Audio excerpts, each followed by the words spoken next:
Cuidado con perder la fe por alejarse de Jehová. ¿Se acuerda de ese bonito drama que escuchamos hace muchos años atrás? Bueno, este tema es parecido, pero no igual. Cuidado con perder la fe por alejarse de la organización de Jehová. Muchos de nosotros, sin darnos cuenta, y que ya no somos testigos de Jehová, hemos quedado con secuelas psicológicas, pero no nos damos cuenta de eso, no nos damos cuenta. Traumas psicológicos que... hay un libro de Daniel Goleman sobre la inteligencia emocional que podrían leerlo. Es como del año 98 y lo venden es barato. Y ahí uno se puede dar cuenta cuáles son los traumas que ha dejado esta religión en uno. En mi caso, yo el año 2011, ya lo he contado, tuve una depresión y fui al psiquiatra. Y el psiquiatra me enumeró la cantidad de cosas que podía yo tener producto de haber estado en esta secta. Mire cuáles son algunas de estas traumas o problemas psicológicos que podemos tener. Mire, nos volvimos, y estoy hablando por muchos hermanos que le he consultado, nos volvimos desconfiados. Todo lo cuestionamos. Todo lo estamos cuestionando. Nos volvimos incrédulos. No somos crédulos. No le creemos ni a la política, ni a la nueva constitución acá en Chile. Todo está mal. Si escuchamos alguna predicación de otro grupo religioso, cuestionamos todo. Nos volvimos desconfiados. Solitarios. Quedamos solos. Hasta depresivos. Nos cuesta y nos ha costado a todos retomar una vida, entre comillas, normal. Poder compartir con amigos del trabajo, compartir con la familia, compartir en un partido de fútbol, no sé, tantas cosas que no hacíamos por ser testigos de Jehová. Porque ya esta supuesta hermandad que se nos había prometido, que nos podía apoyar en momentos de crisis, no está. Estamos solos. Ya no hay reuniones. No hay reuniones que preparar. No existen las 3 reuniones o las 2 reuniones que hay ahora. No hay estudios de libros que nos mantengan ocupados. Todos los dogmas de fe que teníamos, todos se derrumbaron, los cuestionamos. El reino, el paraíso en la tierra, la grande muchedumbre. Todos empezamos a cuestionar porque todo eso se derrumbó. Quedamos sin rumbo. ¿Sabe por qué? Porque todos nuestros pasos, todas nuestras decisiones, nos íbamos dando a la luz de lo que el cuerpo gobernante y esta organización nos decía. Por lo tanto, quedamos sin rumbo. Quedamos sin rumbo. Quedamos como un bote a la deriva. Y eso le ha pasado a muchos de nuestros hermanos que están escuchando. Pero, ¿qué podemos hacer? En muchos, estos sentimientos de abandono y desconsuelo han durado por muchos años. Para otros es fácil, pero para muchos hermanos aún están ahí amarrados a lo que la organización decía. Han pasado 20 años, 15, 10 años y hay muchos hermanos que siguen con esto. ¿Saben lo que ha ayudado a muchos hermanos a salir de esto?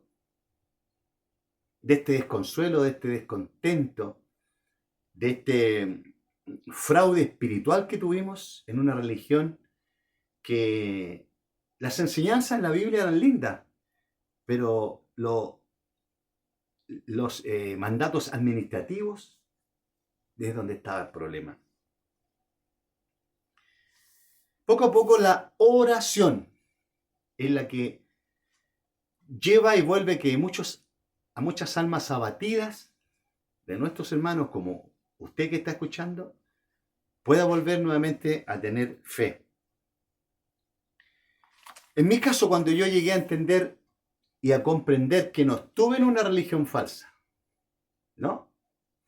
Estuve en una religión cristiana más de tantas, porque todas tienen en sus jerarquías y en sus dogmas y en sus cosas administrativas, tienen mandatos de hombres que no son lo que Cristo hubiese enseñado.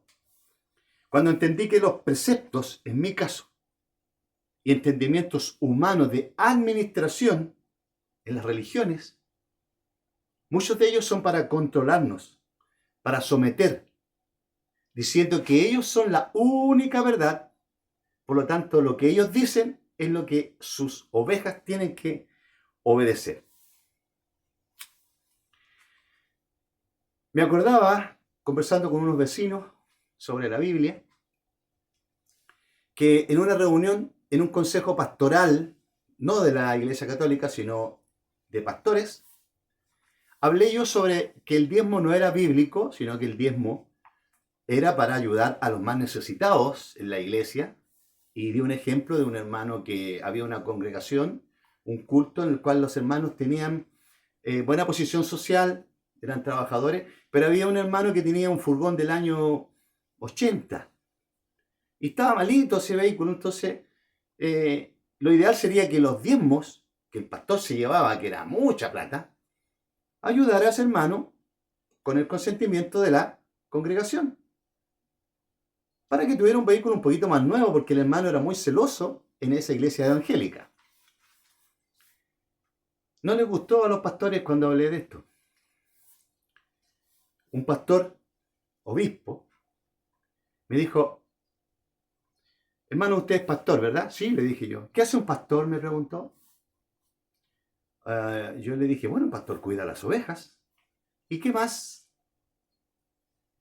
Me dijo: les saca la lana, hermano. Las trasquila. Esa es la labor de un pastor. Esa tiene que ser su labor. ¡Plop! Quedé yo. Quizás otros no opinaban como ese obispo, pero se quedaron callados por mantener sus puestos de superintendencia y su poder dentro de las iglesias. Por ejemplo, entre los testigos de Jehová no se podía o no se puede usar barba. Y en muchas iglesias, si usted ve, por ejemplo, mormones o evangélicos fundamentalistas, no usan barba. ¿Y por qué no podemos usar barba si Jesús y los apóstoles y los primeros cristianos usaban barba? Mandamientos humanos. Se nos enseñó entre los testigos que todos los mundanos de otras religiones son malos. Hay que desconfiar de ellos. En todo. Que lo único bueno eran los testigos. Pero ¿qué pasó cuando uno ya no quiso seguir siendo testigo de Jehová? ¿Qué pasó con esos hermanos buenos? Le dieron vuelta a la espalda. Lo dejaron solo uno. Solo. Pero usted no está solo, hermano, y este discurso es para que usted vuelva a tener fe. ¿Habrá enseñado Jesús estos preceptos humanos, administrativos, estúpidos, tontos y arcaicos? No, jamás Jesús enseñó estas tonteras. Jesús nunca quiso someter a las ovejas. Nunca sometió a las ovejas. Nunca quiso apagar una llama de fe que se estaba extinguiendo. No. Jesús quiso que fulgurara que fuéramos luz. Por eso ayudó a las personas. Jesús vino a enseñarnos la ley del amor, la ley de la paz.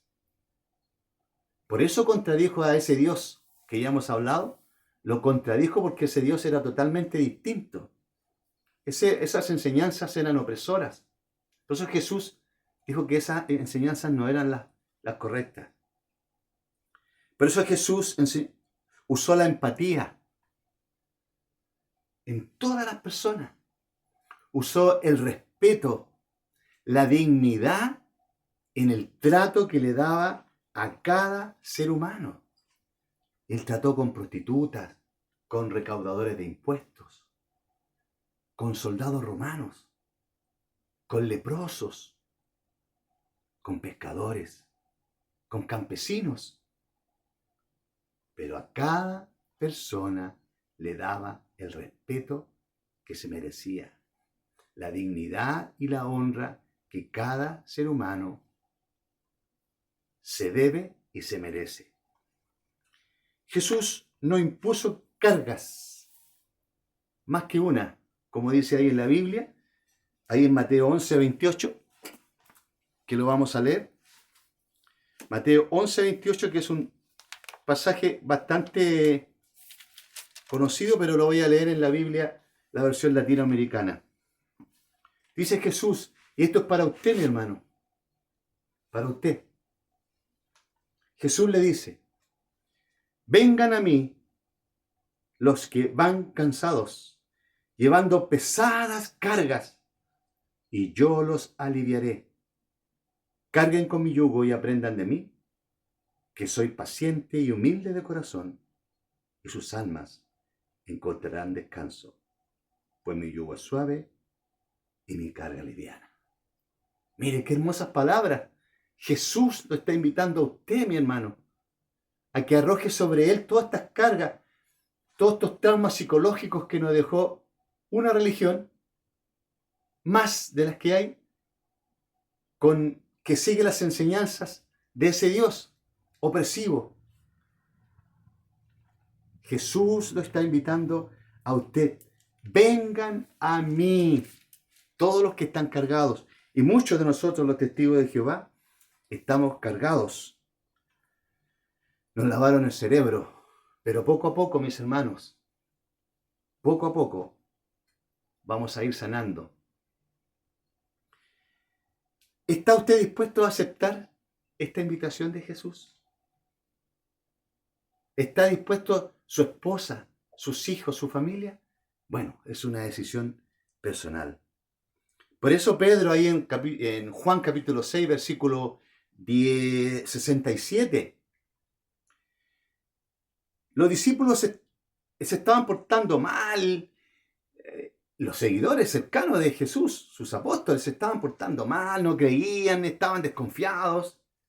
Y Jesús les dice con palabras fuertes, les dice, ¿no serán ustedes también? Y Pedro le dice, ahí en Juan capítulo 6, 67, humildemente, porque Pedro era un gallo impetuoso, no era un tipo cualquiera, era, pero con humildad le dice al Señor,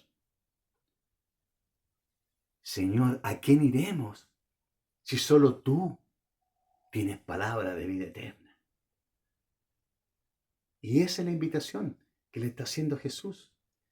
Él tiene palabra de vida eterna, no una religión, no un cuerpo gobernante, no un pastor, no yo, no, sino que está en este libro sagrado. Le está haciendo una invitación a usted, basada en el amor. ¿A qué religión iremos? ¿Cuál quiere la verdad? Ninguna. ¿Sabe por qué ninguna? Porque todas cumplen un papel dentro del propósito de Dios. Ahí en Marcos, capítulo 9, 38, estaban discutiendo los apóstoles nuevamente sobre quién era el primero, sobre quién tenía superioridad sobre el otro. y como acusones, miren lo que hacen ahí en el versículo 38 del capítulo 9 de Marcos. Juan le dijo, después que Jesús lo reprende, Juan le dijo, Maestro, hemos visto a uno que hacía uso de tu nombre para expulsar demonios y hemos tratado de impedírselo, porque no anda con nosotros. Jesús contestó, no se lo prohíban, ya que nadie puede hacer un milagro en mi nombre y luego hablar mal de mí. El que no está contra nosotros, está con nosotros. ¿Se da cuenta cómo Jesús no se enojó que hubiera otro hombre que estuviera proclamando el Evangelio y haciendo milagros en el nombre de Jesús? Sin embargo, los apóstoles dijeron, no, ese no está con nosotros. Que es lo que dicen muchas religiones, no. Ellos no hacen lo que Cristo dijo, porque no es de nosotros. ¿Qué decíamos nosotros como testigos de Jehová cuando veíamos a los hermanos evangélicos cantando esas canciones tan lindas? No, ellos no son de nosotros. ¿Pero enseñó eso Jesús? No, Jesús no enseñó eso. Jesús enseñó que si ese hombre estaba predicando en su nombre, estaba bien. Jesús no se enojó. Esto indica que todo el que predica el Evangelio de Jesucristo de manera sincera, de manera correcta, está bien. Y es más, hay individuos que predican el Evangelio de Jesucristo. Usted puede ver algunos programas de televisión por dinero, por envidia. Pero ¿sabe lo que dijo Pablo ahí en Filipenses? Filipenses capítulo 1, versículo Filipenses 1, versículo 15. Pablo estaba encarcelado, pero estaba predicando el Evangelio. Se estaba predicando y el Evangelio de Jesucristo, sobre la resurrección de Jesús, sobre las enseñanzas de Jesús, sobre que Él venía a ayudar a los desamparados, estaba creciendo. Y Pablo dice, Cristo es mi vida. Dice en el versículo 15 del capítulo 1 de Filipenses, dice, algunos, es cierto, lo hacen por envidia en la predicación que estaban haciendo de Jesús y quieren hacerme competencia, pero otros predican a Cristo con buena intención. Estos últimos se dan cuenta de que estoy aquí para defender el Evangelio y los inspira el amor.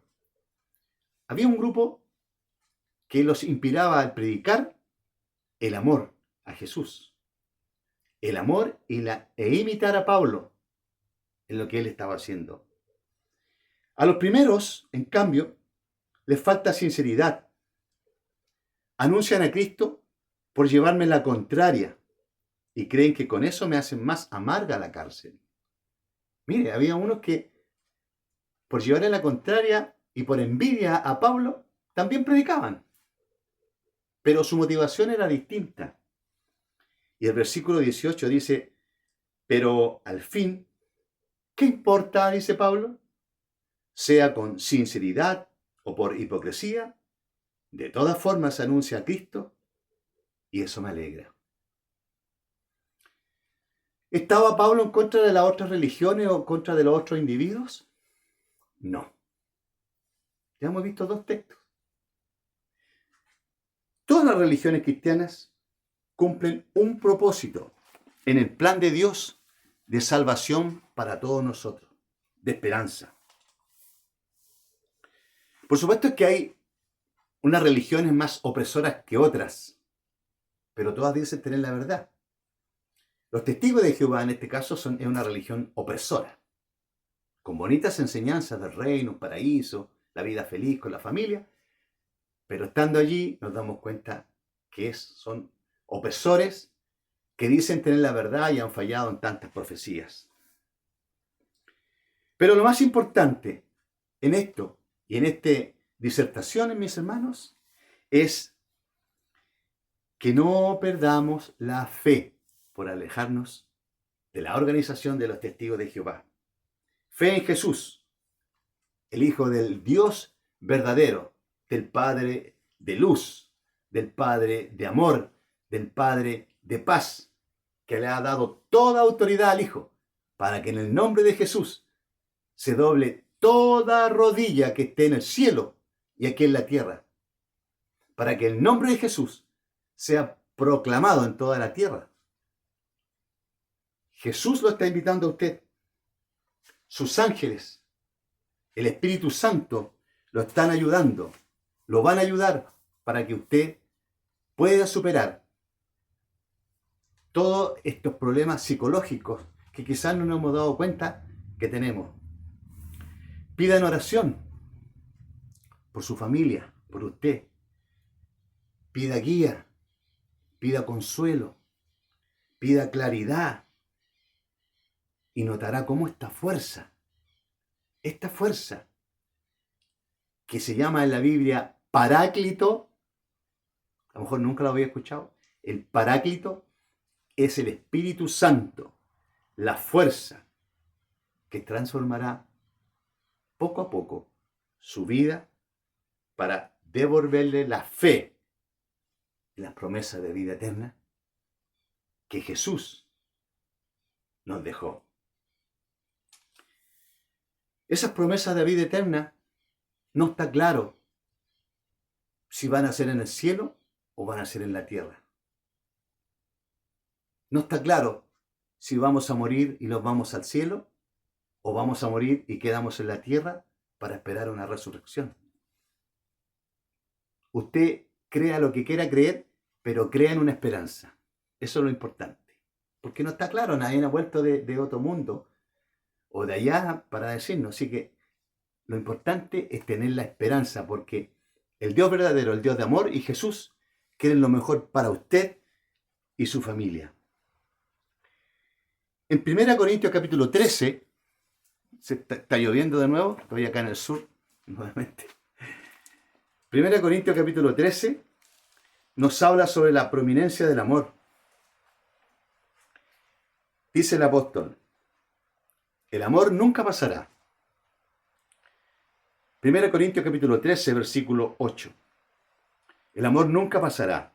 Las profecías perderán su razón de ser. Callarán las lenguas y ya no servirá el saber más elevado. Ya no servirá el saber más elevado.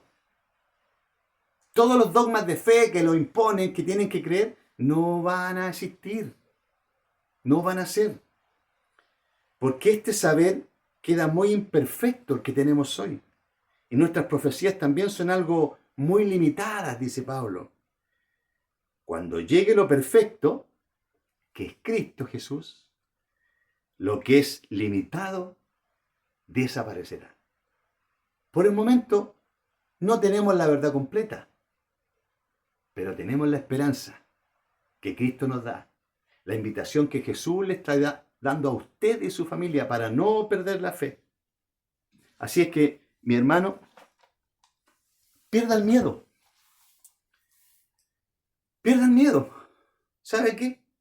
De conversar o reunirse con otros vecinos que tienen otra fe. Conversar de las cosas esenciales, de Cristo, de sus milagros, de sus promesas. Y notará, ¿sabe? Por experiencia propia, cómo esas personas, esos vecinos, que a veces yo los veía como mundanos, o que alguna vez me rechazaron en la predicación, tenían tanta fe como la que tengo yo en un Dios de amor. Pero usted tiene que experimentar eso. Hágalo. Hágalo para que pueda mejorarse de esa desconfianza, de ese desconsuelo que hay en su corazón. Porque Jesucristo le está dando la invitación. Vengan a mí.